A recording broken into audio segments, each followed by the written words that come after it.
And hi, I'm Paul Gibbons here to talk about the hottest keynote topics for 2024, which is upon us.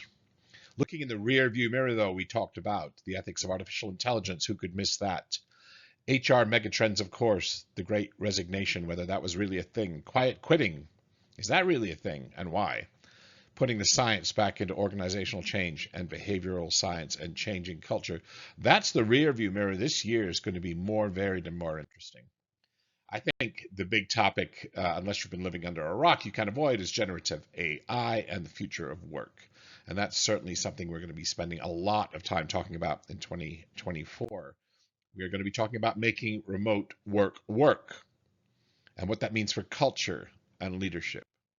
We're going to be talking about transformational leadership, an old model that comes from 1967, still used at some of the biggest companies around the world.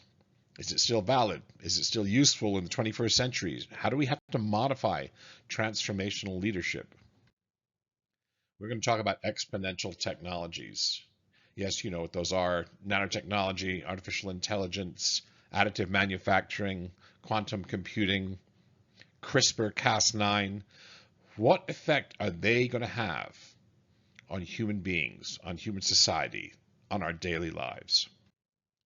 We're also going to talk about innovation, creativity, and how to unleash the human potential of your organization. This is something I worked on at PricewaterhouseCoopers in the 1990s, where we had a team of people dedicated to developing methodologies in innovation and creativity for our clients. We are going to talk about behavioral science. Still, I think, the hottest topic in change management. How do we put behavioral science to work? How do we understand things like nudges and choice architecture, and how they help us provide value for our people inside organizations? And then finally, the pendulum is swinging back against climate change, against diversity and inclusion policies. They're being called by some people in the political landscape too woke. We should still ask ourselves the question, can business save the planet? Is it business's job to help save the planet, or should it just make dough? Most people on both sides of this debate think of this as a win-lose, but I'm going to share in this talk a win-win-win-win and how business can be a force for good in the world. And then finally, the hottest topic in the human resources world, mental health and neurodiversity, both of which are frontiers on the diversity and inclusion landscape. And so we need to spend some time understanding these two topics and what they mean for HR strategists, HR policymakers, what they mean for workers, what they mean for you personally.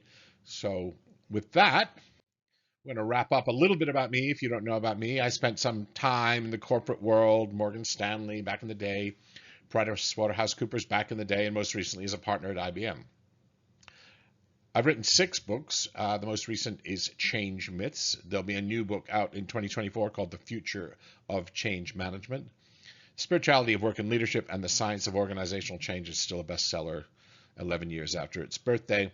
I ran my own firm, Future Considerations, in London for 12 years. We won many, many awards for our leadership development programs. And I have a podcast called Think Bigger, Think Better. And the rest of the time, well, you'll find me speaking at conferences. So I want to thank you. Thank you for listening to this. I wish you all very well.